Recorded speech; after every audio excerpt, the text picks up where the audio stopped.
Bismillahirrahmanirrahim. Allahumma salli ala sayyidina Muhammad al-Fatih lima ughliq wal khatim lima sabaq nasril haqq bil haqq wal hadi ila siratikal mustaqim wa ala alihi wa sahbihi haqqa qadrihi wa miqdarihi al-azim.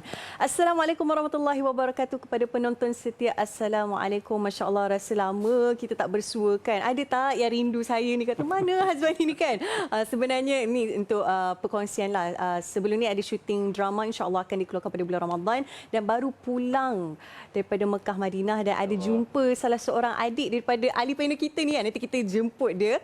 Masya-Allah. Jadi didoakan semoga para penonton setia ini insya-Allah diberi kesihatan yang baik, insya-Allah diberikan keberkatan dari segala sudut, dari segi sudut kesihatan, ilmu dan juga harta. Dan bila kita sebut pasal harta, topik yang kita nak bincang kepada hari ini adalah berkaitan dengan jiwa kaya, harta tiada.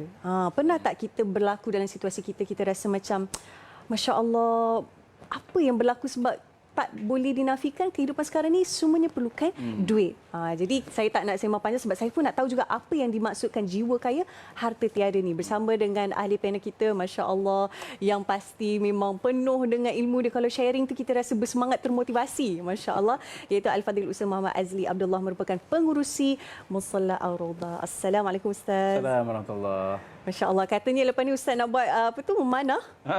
InsyaAllah. Di musalla, insyaAllah. InsyaAllah, Masya Allah.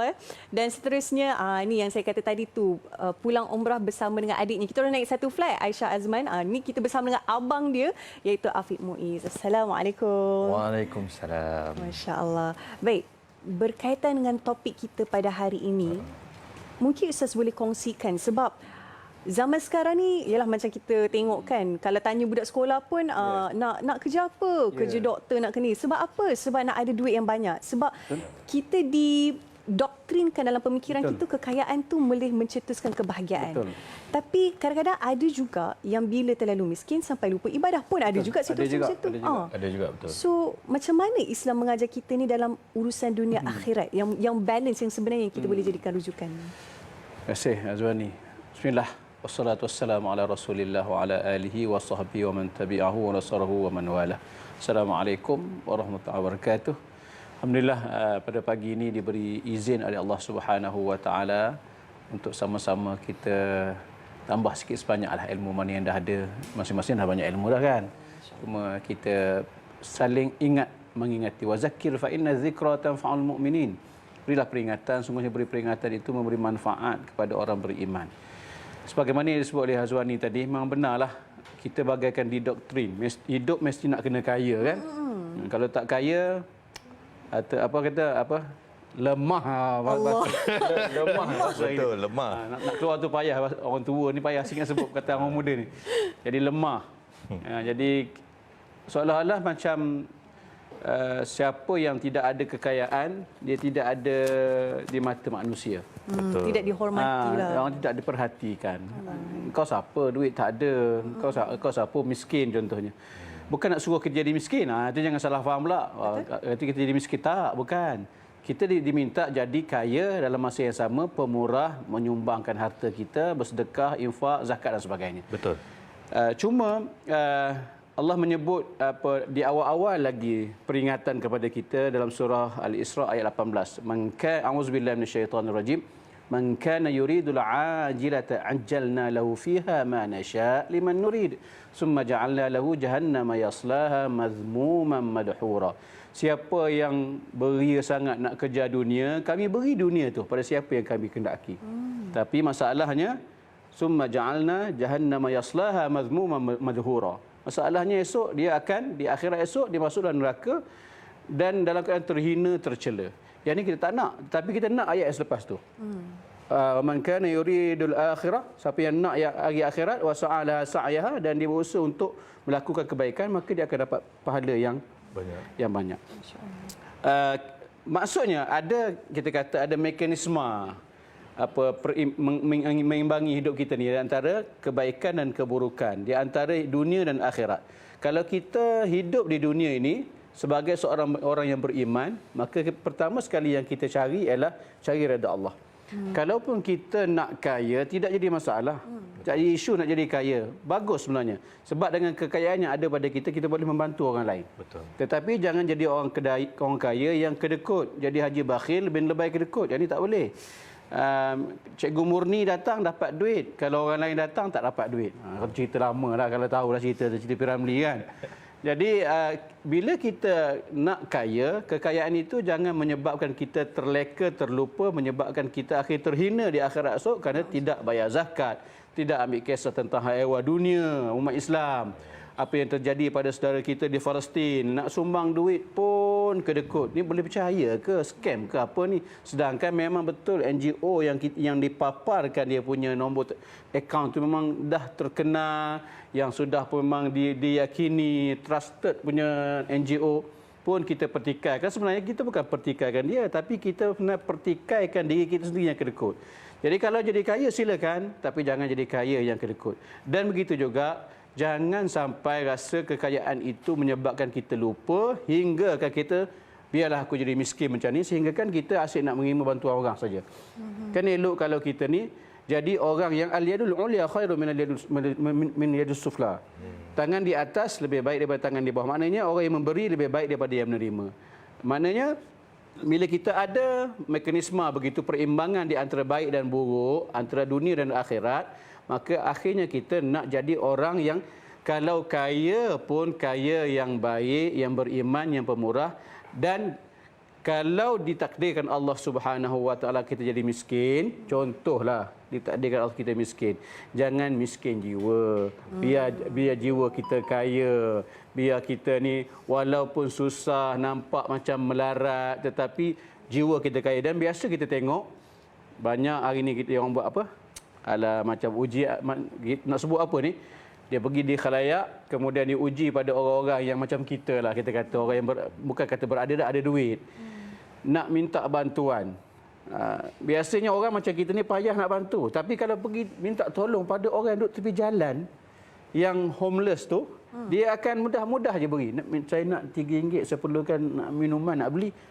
Dia boleh keluar dengan mudah daripada beg dia. Tapi kalau kita, kenapa yang nak RM3? Tak ada duit langsung ke?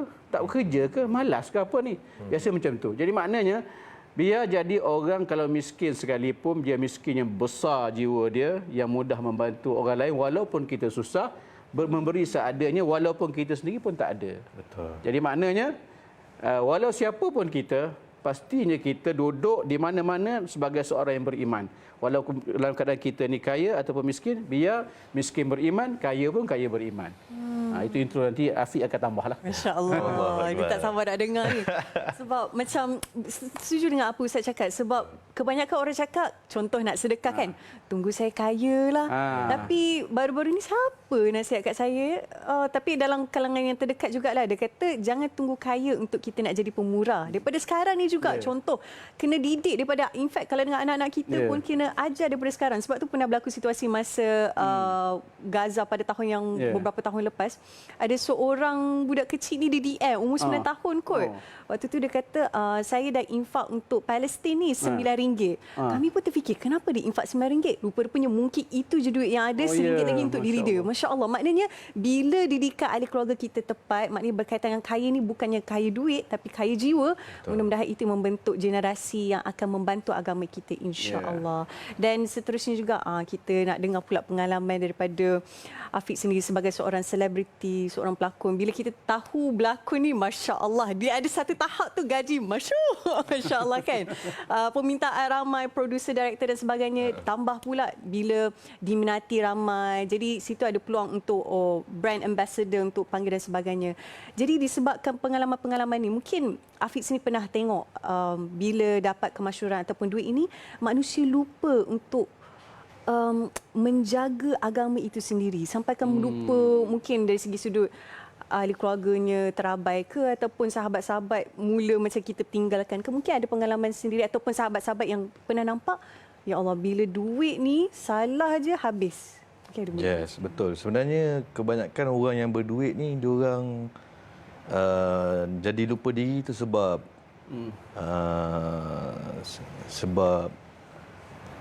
Dia rasa macam usaha dia saja. Macam mana? Yes, diorang rasa macam usaha diorang saja yang apa yang diorang buat lah.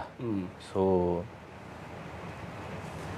Astaghfirullahalazim. Dia macam saya macam kata Afiq tadi lah, ada sosial eksperimen dia buat kepada orang yang beruang macam kita, beruang. Sosial eksperimen. Maknanya dia macam Afiq, saya faham maksud Afiq tu. Maknanya dia rasa macam duit tu dia usahakan, inisiatif dia. Bila dia usaha tu atas tenaga dia rasa payah nak keluarkan. Dia terlupa yang Allah yang beri. Betul, itu maksud dia. Betul. Dia lupa yang Allah yang beri kat dia. Jadi dia terlibat dengan perbuatan-perbuatan yang tak sepatutnya. Betul. So bila diorang lalai ke arah itu, itu yang menyebabkan diorang tak bersedekah. Betul. Betul tak? Betul. So jadi bila kalau kita berbalik pada agama Islam, apa yang Nabi suruh macam Ustaz cakap tadilah, bersedekah, berzakat dan sebagainya lah. Jadi tak semestinya orang kaya saja, orang miskin pun sama macam Ustaz cakap tadi. Betul. Orang miskin pun diorang kadang-kadang terdesak nak buat jahat. Dia terdesak sebab apa? Tak ada orang tolong diorang. So yang memberi ni lebih baik lah. Yang memberi ni lebih baik daripada orang yang meminta tadi. Masya-Allah. Kan? So dalam masa yang sama, rezeki ni semua datang daripada Allah SWT. Betul. Subhanallah, alhamdulillah. Masya-Allah, rasa seperti kita berada dalam khutbah Jumaat. Alhamdulillah. Dia ada vibration ustaz tadi, masya-Allah Data Assalamualaikum. Masya-Allah. Ada banyak lagi kita nak tahu pengalaman yang mungkin Afiq pun ada benda yang macam nak bagi tahu kepada, sebab macam saya sendiri pun pendatang baru, mungkin ada nasihat nak berikan pada saya dan juga sahabat-sahabat kan, insya-Allah. Tapi sebelum tu kita nak berehat dulu. Kembalinya selepas ini kita nak sambung lagi topik kita berkaitan dengan jiwa kaya, harta tiada. Insya-Allah selepas ini.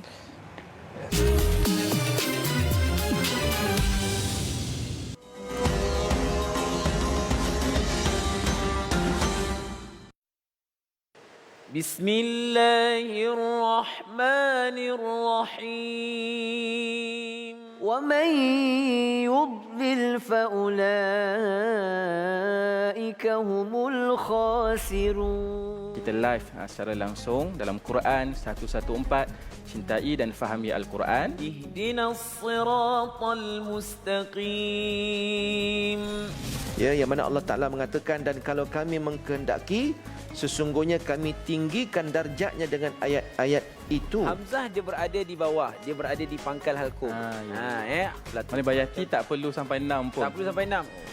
Buat satu harakat je pun tak ada masalah. Puan Aisyah baca surah Abasa. Nak baca surah apa ni? Abasa Ustaz. Abasa lah Ustaz. Mudah-mudahan Allah memberkati majlis ilmu kita pada pagi ini, insya-Allah.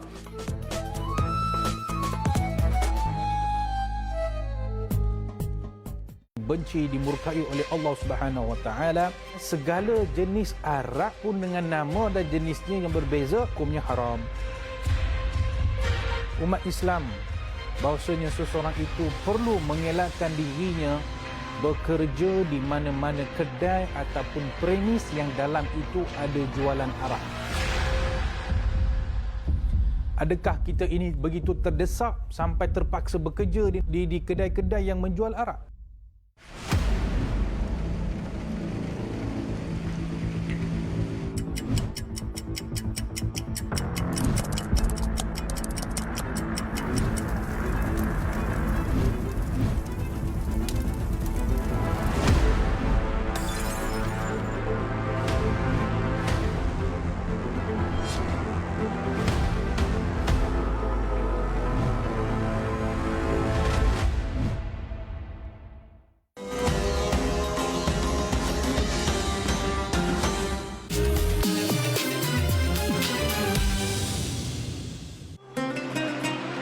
Jomlah kita pergi musolah Ar-Raudah.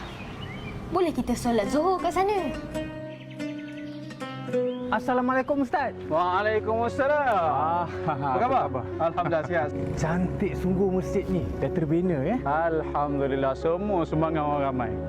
Kalau dikira-kira kan nampak macam siap, tapi sebenarnya masih perlu lebih kurang 200,000 lagi berbaki mana yang ada ni. Kita ada kuliah duha setiap Sabtu, kita ada kuliah maghrib setiap malam. Satu yang menarik, kita ada bilik musafir.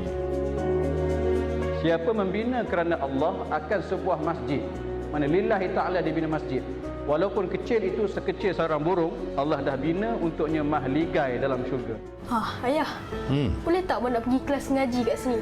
Mestilah boleh, Mak. Ini kan musalah Raudah. Kalau macam tu, Mak pergi dulu ya.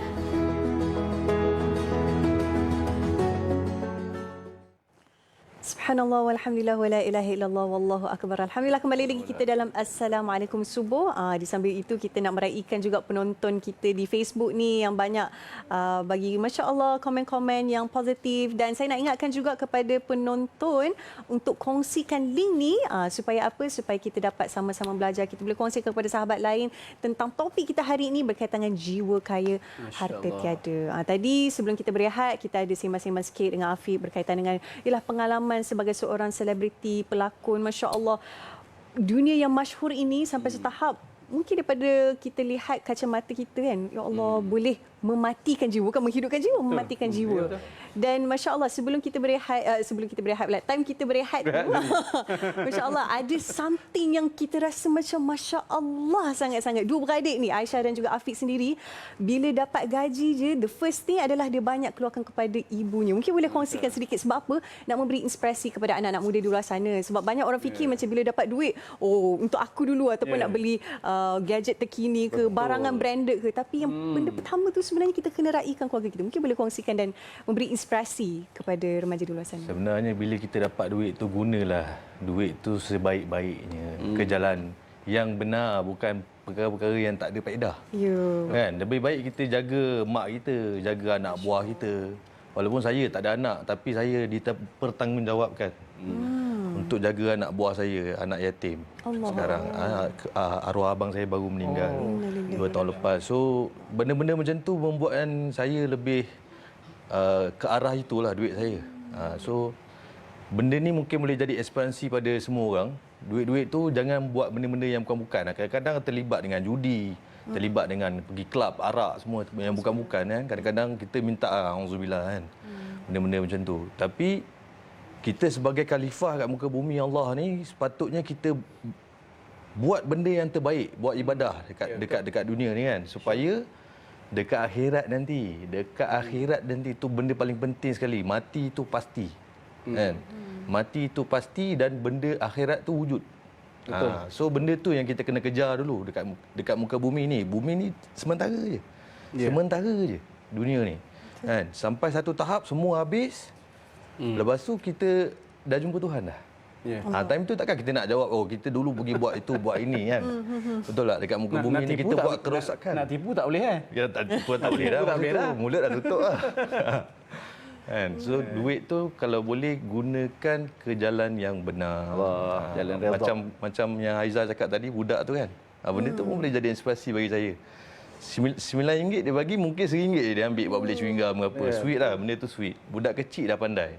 Kan? Kadang-kadang yang dewasa ni pegang duit banyak tapi tak ke arah itu.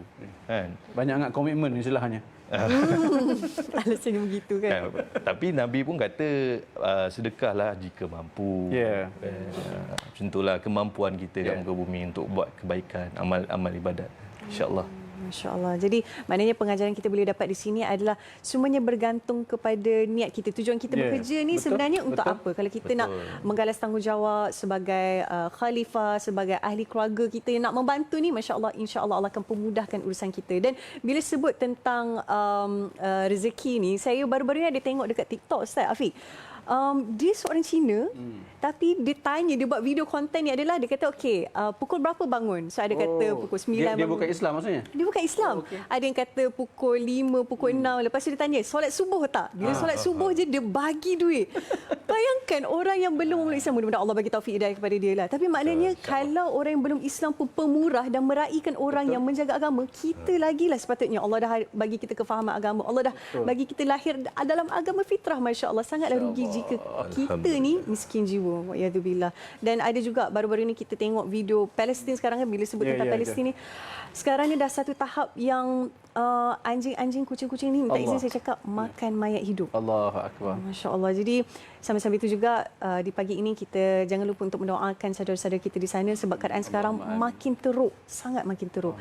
Dan berbalik pada topik kita berkaitan dengan jiwa kaya harta tiada ni, mungkin Ustaz boleh simpulkan pengajaran dan perkongsian kita pada hari ini, yang mudah-mudahan hari ini kita dah boleh take action apa yang kita kena buat supaya kaya jiwa pula, insya-Allah. Kalau kita baca surah Al-Baqarah di awal-awal, antara ciri-ciri insan yang muttaqin. Pertama sekali allazina yunfiqu Alif Lam Mim zalikal kitabu la raiba fihi hudal lil muttaqin allazina yu'minuna bil ghaib wa yuqimunas salah wa mimma razaqnahum yunfiqun. Walaupun berada di hujung wa mimma razaqnahum yunfiqun, tapi Allah beritahu daripada apa yang kami rezekikan kepada kamu, kamu infakkanlah. Seolah-olah Allah nak beritahu satu perkara yang sangat penting. Atas rezeki yang Allah kurniakan pada kita bukan saban hari, setiap saat itu Allah kurnia kepada kita walaupun tanpa kita minta pun. Kebanyakannya siapa ya di belakangnya ialah Allah SWT. Wa mimma razaqnahum, daripada apa yang kami rezekikan kepada kamu. Maknanya apa saja ikhtiar yang kita buat, kena ingat Allah yang beri. Kita usaha saja, kita pengusaha, Allah pemberi. Kalau kita usaha macam mana sekalipun, kalau Allah tak izinkan untuk dapat pada kita, kita akan dapat. Tapi walaupun kita tak minta, tapi Allah izinkan untuk kita, dia akan jadi rezeki kita. Tak akan salah alamat punya. Jadi bila begitu, maksudnya apa? Allah kata, bila kami beri pada kamu, maka kamu kena lancarkan rezeki kamu dengan cara macam mana? Beri pula pada orang lain. Kena beri infak, bayar zakat, sedekah, bantu kawan-kawan kita, bantu saudara kita di Palestin yang dihentam teruk. Mereka ni bertahan, selagi boleh bertahan. Yang kita tengok macam seolah-olah mereka ni tak ada istilahnya, tak akan U-turn lah. Akan selagi berjuang hingga ketitisan darah yang terakhir. Yang ini yang kita sepatutnya sama-sama sedar tentang rezeki kita, ke mana sebenarnya kita nak salurkan rezeki kita. Cari jalan yang terbaik lah untuk kita beri keberkatan pada apa yang Allah kurniakan pada kita lah. InsyaAllah. Dan bila Ustaz sebut tentang sedekah ni, Masya Allah, sedekah subuh, kita tak nak lepas peluang Ustaz. Mungkin Ustaz boleh kongsikan program yang dilaksanakan oleh Mushola Ar-Rawdah dan macam mana kita nak menyumbang. Baik, tadi Azwani ada sebut tadi tentang memanah. Itu antara program baru yang kita nak wujudkan. Masya Allah. Lepas tengok Panglima Awang jadi makin tambah semangat tu. Tengok orang memanah kemain lagi geng-geng perempuan tu. Jadi kita pun rasa malu ni, orang perempuan mana-mana, kita orang lelaki tak mana-mana. Jadi antara program baru yang terkini yang kita sedang siap kita beli 20 set insya-Allah memanah tu. Saya punya cita-cita satu lagi nak tambah dengan kuda, tapi ada yang nasihatkan kuda ni sewa je Ustaz, sebab kalau kita bela sendiri susah nak jaga, makan pun 7,000 sebulan. Kalah manusia makan. Jadi kami cuba merancang yang terbaik untuk Mushola Ar-Rawdah supaya anak-anak rasa mesra dengan masjid. Masjid ni bukan untuk orang tua-tua macam kita. Masjid ni untuk semua, daripada kanak-kanak sehinggalah orang yang paling dewasa. Jadi selain daripada program-program yang biasa, kuliah subuh, kuliah maghrib, kuliah duha, kemudian beri makan setiap pagi selama 11 bulan non-stop ni, dan juga beri hadiah pada anak-anak setiap pagi datang subuh RM5 ni, tak berhenti. Kita cuba buat cari idea baru. Contohnya memanah tadi, kemudian kita nak tanam pokok anggur dan juga pokok tin insya-Allah di kebun kita. Doakanlah mudah-mudahan berjaya. Kita nak supaya masjid atau Mushola Ar-Rawdah jadi one stop center. Biar orang datang sini ada semua. Dan kita dah baru ni kita panggil ID. ID ni dia satu company yang besar jugalah. Bukan dia company besar, dia bekerja dengan satu company yang besar. Dia tolong secara percuma. Untuk design kita punya ID, untuk bahagian belakang tu kita ada 4 buah kios. Macam mana nak hias supaya nampak kedai tu nampak menarik, orang nak melepak di situ. Sebab saya suka istilah melepak di masjid. Duduk di masjid, kita ada kopi hipster di situ. Kita ada barber, kita ada shawarma satu kedai, dan ada satu kita buat JV dengan satu travel agent untuk umrah ni. Jadi kita nak jadi ruang di masjid ni dia dimanfaatkan sepenuhnya untuk sama-sama jom kita duduklah, kita nak melepak sampai tengah malam sampai pagi ke, tapi dengan syaratnya dalam suasana ibadah. Bila dengar azan, jom kita semayang. Dengar kuliah, jom kita dengar kuliah. Tengah-tengah memanah dengar azan, kita berhenti. Jangan kena pandangan syaitan pula. Allahu Akbar. Masya Allah. Sepanjang Ustaz sharing tadi tu ni, saya nak cakap, tak tahulah producer izinkan ke tak. Dia puji Ustaz, Masya Allah bagus. Sebab idea-idea macam ni, tak semua. Itu pun satu rezeki juga. Kita tak terfikir masjid tapi boleh jadikan satu one stop center. Dan mengingatkan saya pada Masjid Al-Fatih di Istanbul. Sebab waktu kita orang pergi bulan Ramadan. Kat atas bukit tu. Masya Allah, kita tengok selalu masjid kan macam Masya Allah tawaduk. Tapi diorang lepas habis je tarawih tu diorang main bola. Lepas tu ada main dengan kucing. So orang membuatkan rasa macam bestnya masjid. Di salah satu masjid yang saya lihat, Masjid Al-Fatih ni, dia bela kucing pula cantik-cantik rasa nak bawa balik tapi tak boleh orang punya. Masya Allah. Masya Allah. So kita doakan mudah-mudahan gerakan Muslihat Ar-Raudah ni dipermudahkan dan inilah peluang untuk kita membantu. Sebab apa?